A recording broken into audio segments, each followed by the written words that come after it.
ഇപ്പോൾ നമ്മൾ ചെയ്യാന്ന് വെച്ച് കഴിഞ്ഞാൽ പരമാവധി കാണാതായ ആളുകളുടെ ബോഡി തിരച്ചിലാണ് നടന്നുകൊണ്ടിരിക്കുന്നത്. അത് സാധ്യമായ എല്ലാ ശാസ്ത്രീയ മാർഗങ്ങളും അവലംബിച്ചുകൊണ്ട് അത് എടുക്കാൻ വേണ്ടിയിട്ട് ശ്രമിക്കുക, നമ്മളെ കൊണ്ടാകുന്നത് വരെ. രണ്ടാമത് ക്യാമ്പുകൾ മെയിൻറ്റെയിൻ ചെയ്യാണ്, വേറെ പകർച്ചവ്യാധികളൊന്നും പൊട്ടിപ്പുറപ്പെടാതെ. ഏറ്റവും വലിയ രൂക്ഷമായ പ്രശ്നം, ഒരുപാട് പേര് മാനസിക ആഘാതത്തിലാണ്, കുഞ്ഞുങ്ങളടക്കം എല്ലാവരും നഷ്ടപ്പെട്ടൊരു വല്ലാത്ത രൂപത്തിലാണ് നിൽക്കുന്നത്. അവർക്കുള്ള കൗൺസിലിംഗ്, അപ്പോൾ അത് ആരോഗ്യവകുപ്പ് അത് അവർ അവിടെ ചെയ്യുന്നുണ്ട്. 50-ലധികം കൗൺസിലേഴ്സ് അവിടെ വന്നിട്ട് അത് ചെയ്യുന്നുണ്ട്. മെഡിക്കൽ ടീം അവിടെ ഉണ്ട്. അപ്പോൾ അത് അടുത്തത് നമുക്ക് റീഹാബിലിറ്റേഷനാണ്, ഇവരുടെ പുനരധിവാസമാണ്.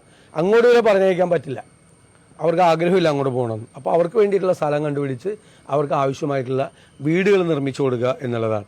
അത് നിർമ്മിച്ചു കൊടുക്കുന്നത് വരെ ദീർഘകാലത്തേക്ക് ഈ ക്യാമ്പിലൊന്നും അങ്ങനെ ഈ കുടുംബങ്ങളൊന്നും കിടത്താൻ പറ്റില്ല. അവർക്ക് വാടക വീടുകൾ അന്വേഷിക്കണം, അതിനുള്ള വാടക അവർക്ക് കൊടുക്കണം. ഇപ്പോഴുള്ള ഒരു ഉത്സാഹം കെട്ടുപോകരുത്. ഇത്തരം കാര്യങ്ങൾ ചെയ്യാൻ എല്ലാവരും വലിയ ഇതിലാണ് ചെയ്യുന്നത്, ആവേശത്തിലാണ് ചെയ്യുന്നത്. ആ ആവേശം കെട്ടുപോകാതെ എല്ലാവരെയും, കാരണം ഈ പുത്തുമലയിലും കവളപ്പാറയിലൊന്നും അത് ആ കുറച്ചാൾ കഴിഞ്ഞപ്പോൾ അത് ഉണ്ടായില്ല. എല്ലാവരും വേറെ വിഷയത്തിലേക്ക് പോയപ്പോൾ അങ്ങോട്ട് പോയി. അതുണ്ടാകരുത്. ഇതൊരു വലിയ യത്നമായി തന്നെ നമ്മൾ അത് ചെയ്യണം. അപ്പോൾ ഒരു 400-ലധികം വീടുകളാണ് വെക്കേണ്ടി വരുമെന്ന് കരുതുന്നത്.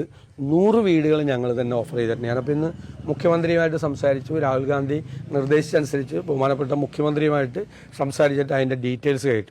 അപ്പോൾ ഗവൺമെൻറ് ഭൂമി തരുവാണെങ്കിൽ ഞങ്ങൾ ആ ഭൂമിയിൽ പണിത് കൊടുക്കും. ഇനി ഗവൺമെൻറ്റിന് ഭൂമി ഇല്ലെങ്കിൽ ഞങ്ങൾ തന്നെ ഭൂമി വാങ്ങിച്ച് ആ 100 വീട് പണിത് കൊടുക്കാൻ ഞങ്ങൾ തയ്യാറാണ് എന്ന് നമ്മൾ അത് അറിയിച്ചിട്ടുണ്ട്. രാഹുൽ ഗാന്ധി തന്നെ അദ്ദേഹം അവിടെ MP ആയിരുന്ന ഒരാളെന്നുള്ള നിലയിൽ അത് ഹൃദയബന്ധം ആ വയനാടുമായിട്ട് സൂക്ഷിക്കുന്ന ഒരാളെന്ന നിലയിൽ ഞങ്ങൾക്ക് നിർദ്ദേശം നൽകിയിട്ടുള്ളത്.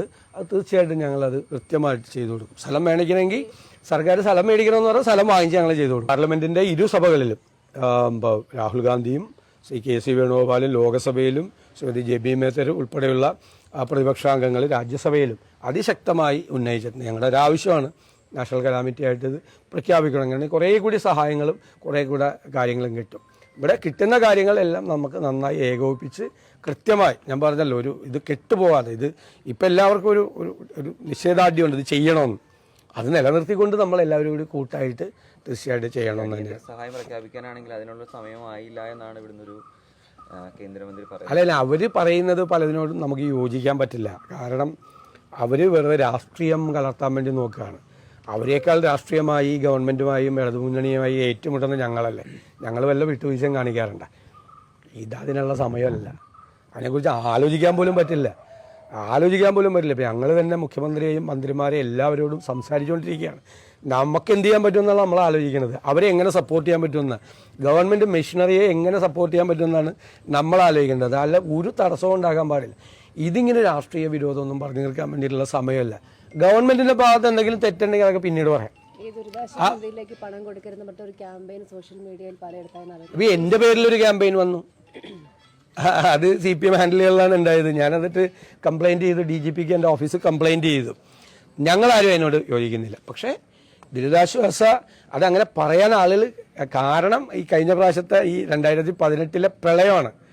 അപ്പോൾ കുറേ കൂടെ സുതാര്യത അതിൻ്റെ അകത്ത് ഉണ്ടാക്കണം. ഒറ്റ കാര്യം ചെയ്താൽ മതി, മുഖ്യമന്ത്രി പറഞ്ഞാൽ മതി, ഈ വയനാട് ദുരന്തവുമായി ബന്ധപ്പെട്ട് മുഖ്യമന്ത്രിയുടെ ദുരിതാശ്വാസ നിധിയിലേക്ക് അയക്കുന്ന തുക ഒരു പ്രത്യേക അക്കൗണ്ടായിരിക്കും. അതിലൊരു കണക്കുണ്ടാവും. അതിൽ എത്ര രൂപ ഏതെല്ലാം ഐറ്റത്തിൽ ചിലവാക്കി, എത്ര രൂപ കിട്ടിയെന്ന് പറയും എന്ന് പറഞ്ഞൊരു ക്ലാരിറ്റി ഇത് പറഞ്ഞാൽ മതി. ഞങ്ങളാരും പറഞ്ഞിട്ടില്ല. ഞങ്ങളുടെ എന്തോരം പേരാണ്, ശ്രീ രമേശ് ചെന്നിത്തല, ശ്രീ VM സുധീരൻ അടക്കമുള്ള എത്ര ആളുകളാണ് ഇന്നലെ തന്നെ ദുരിതാശ്വാസ നിധിയിലേക്ക് സംഭാവന ചെയ്തത്. ഞങ്ങളാരും പറഞ്ഞിട്ടില്ല ചെയ്യരുത്. പക്ഷേ ആളുകളത് പറയാനുള്ള, അവരെ അറസ്റ്റ് ചെയ്യല്ല വേണ്ടത്, അവരത് പറയാനൊരു കാരണമുണ്ട് പഴയത്. അപ്പോൾ അത് ഒന്ന് ക്ലിയർ ചെയ്താൽ മതി. ഗവൺമെൻറ് ഒന്ന് ക്ലാരിറ്റി വരുത്തിയാൽ മതി. പേടിക്കണ്ട, ഇതൊരു സെപ്പറേറ്റ് അക്കൗണ്ടാണ് എന്ന് പറഞ്ഞാൽ കുറച്ചുകൂടി ഒരു ഇത് വരും. അപ്പോൾ ആളിൽ കുറേ കൂടെ പൈസയും കിട്ടും.